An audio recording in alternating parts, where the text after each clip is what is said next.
Si hay un tema que es complicado, complejo en este mundo previsional en Argentina es el de los regímenes especiales. Y esto es así porque la legislación en la materia es bastante deficiente, normalmente ha sido sancionada mediante parches que vienen arreglando situaciones previas.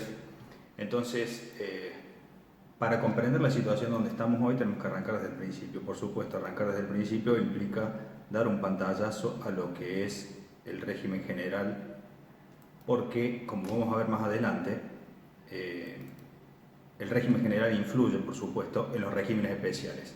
En este tiempo de reformas, nosotros hemos visto que, que todas las que todas las reformas parecen estar dirigidas hacia el régimen general, pero sin embargo los regímenes especiales de manera indirecta han sido modificados por las diferentes reformas que hemos tenido en el último par de años. Nosotros hoy vamos a tocar entonces un pequeño repaso del régimen general, sobre todo de la pauta de movilidad, para que podamos entender en qué afectan estas últimas reformas, periodo 2018-2020, a los regímenes especiales, que es la materia de hoy. En ese sentido, vamos a hacer un pantallazo, como decía, no solo del régimen general de la ley 24241, sino también algunos principios que seguramente ustedes ya han tocado en los módulos anteriores de esta especialización, pero a manera de refrescarlos y traerlos puntualmente al tema de hoy. Así que sin más, yo voy a empezar con la presentación que tenía programada hacerlas, por supuesto, de manera presencial, pero las circunstancias nos obligan a hacerla de esta manera. Así que yo les pido, por favor, si no se llega a ver bien esto, por favor que me digan y volvemos para atrás a alguna filmina que haga falta, ¿sí? A ver. Bien. Rápidamente, el derecho de la seguridad social, por supuesto, está enmarcado en la Constitución Nacional. Por supuesto, todos conocen el artículo 14 bis, que es el artículo de referencia cada vez que hablamos del sistema previsional en Argentina, sobre todo lo que tiene que ver con la pauta de movilidad. Pero hay otras normas que también hacen al derecho de la seguridad social en nuestro país y que a lo mejor no tienen tanta trascendencia, por lo menos mediática. En estos últimos tiempos, todo lo previsional ha tocado mucho los medios, las redes sociales, y a lo mejor estos artículos del 75, inciso 12, por ejemplo, que lo vamos a ver hoy en detalle, no ha sido tan analizado. La Constitución desde el año 94, cuando se hace la reforma, nos obliga como país a dictar un código de la seguridad social. Ese código de la seguridad social aún no existe. Entonces vamos a ver que partes de las reformas han sido dictadas en función de dictar ese código. Tenemos el artículo 125 de la Constitución Nacional que nos habla de la potestad de las provincias de dictar sus propios regímenes previsionales provinciales. Ahora bien, nosotros vemos que hay una palabra que está demarcada allí en negrita que dice que las provincias pueden conservar sus regímenes previsionales. Esto significa que las provincias no pueden crear nuevos regímenes previsionales propios, sino que mantener los que ya traían a la época de la reforma constitucional. Esto, por ejemplo, ha tenido un caso, un antecedente, la Caja de Previsión Social para los Abogados de la Ciudad de Buenos Aires, lo que se llamaba CASABA, que se creó después de esta modificación constitucional. Y bueno, después de muchos años de operar y después de un largo litigio, la CASABA desapareció, fue liquidada, y de hecho hoy es un organismo de liquidación, y esa liquidación está basada en que la creación de la caja ha violado este artículo 125. Luego tenemos otros artículos que son relevantes. Uno es la cláusula de progreso, el 75, inciso 19. Luego tenemos el artículo 75, inciso 22, que nos remite a todos los tratados de derechos humanos en materia que tienen jerarquía constitucional. Por último, y esto también es muy importante, el artículo 75, inciso 23, que nos habla que el Estado debe tomar medidas de acción positiva para los sectores vulnerables, en particular los ancianos, es decir, las personas mayores.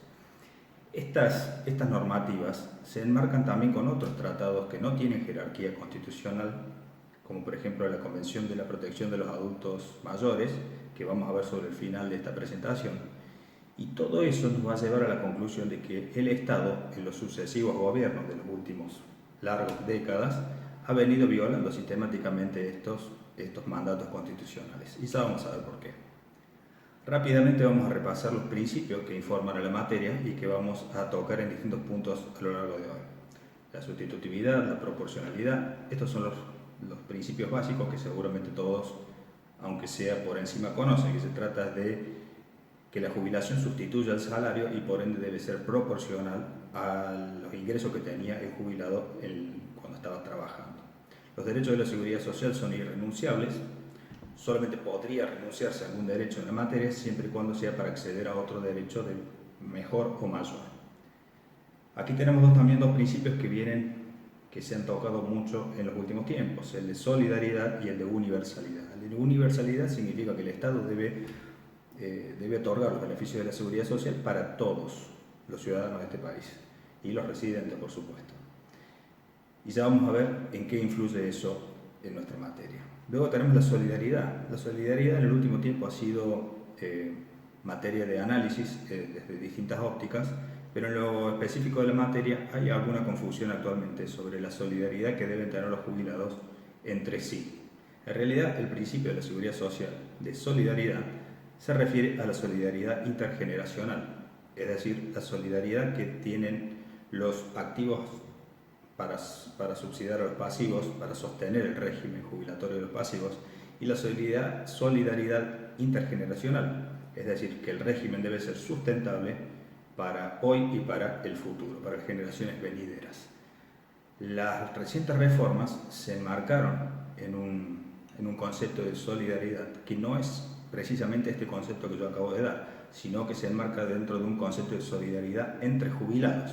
Los jubilados que más tienen deben reducir sus ingresos para permitir aumentar a los jubilados que menos tienen. Este principio no es el que se aplica en la materia, reitero. Otro principio central es el del esfuerzo contributivo.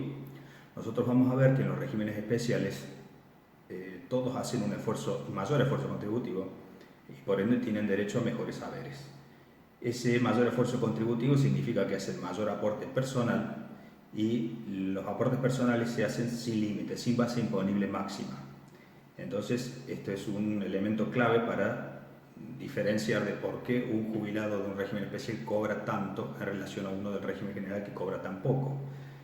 Estos regímenes especiales están, como se ve arriba, proporcionales al salario que tenía el trabajador en actividad, y como el trabajador especial ha hecho un mayor aporte, tiene derecho a una mejor jubilación. Por supuesto que la solidaridad y la universalidad significa que en algún momento el Estado puede, por atender a la universalidad de casos y virtud de esa solidaridad, establecer algún tipo de recorte o merma en ciertos beneficios en pos del conjunto, en pos de sostener al conjunto y sobre todo de hacerlo sustentable intergeneracionalmente. Ahora bien, todos esos recortes, todos esos ajustes que pudieran hacerse generalmente en base a estos principios chocan con otro principio, que es el de la no confiscatoriedad. Un régimen no puede establecer recortes que tornen confiscatorios las jubilaciones, por ejemplo. La otra cuestión importante es la integralidad. Los beneficios de la seguridad social se entienden que deben ser integrales, es decir, que la contingencia que deben cubrir debe ser cubierta de manera, valga la redundancia, integral, es decir, desde todos sus ángulos. ¿Qué significa esto? La contingencia de la vejez se cubre con la prestación de la jubilación.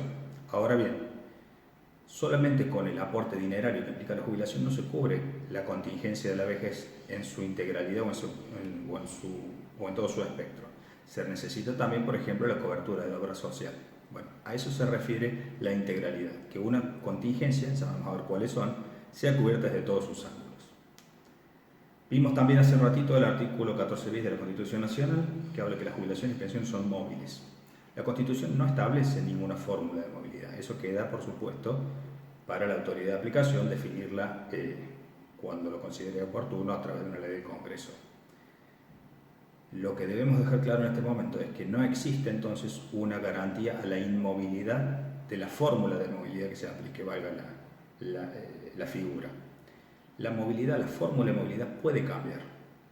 Lo que tiene que tenerse cuidado, lo que debe cuidarse precisamente es que al cambiarse de una fórmula a la otra no se afecten estos otros principios que hemos visto antes.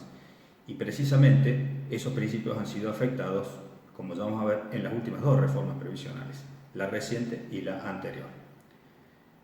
¿Por qué podemos decir esto tan fácilmente porque tenemos otros principios que informan a nuestra materia, que son los que se ven a continuación. Todos estos surgen de los tratados de derechos humanos a los que yo refería, que han sido incorporados a través del artículo 75, inciso 22 de la Constitución Nacional, y también algunos que, sin tener rango constitucional, también han sido aprobado últimamente, creo que en el año 2018.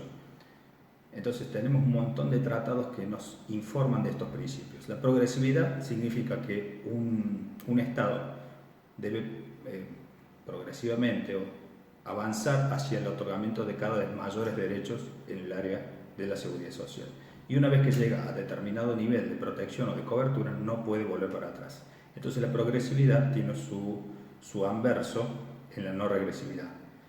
Debe el Estado dar cada vez más derechos y una vez que llega a determinado nivel no puede volver para atrás. Eso es la no regresividad.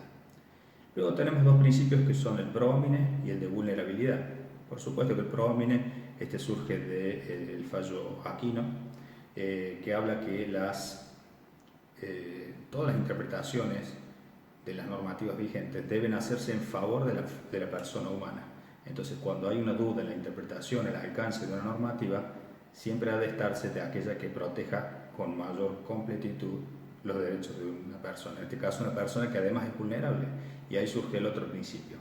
El principio de vulnerabilidad es el que se ha puesto, por llamarlo de alguna manera, de moda desde el año pasado, cuando salió el fallo García María Isabel de la Corte Suprema de Justicia de la Nación, cuando hablaba de la inconstitucionalidad del impuesto a las ganancias a las personas mayores. Entonces eso es lo que hace a los principios. Luego tenemos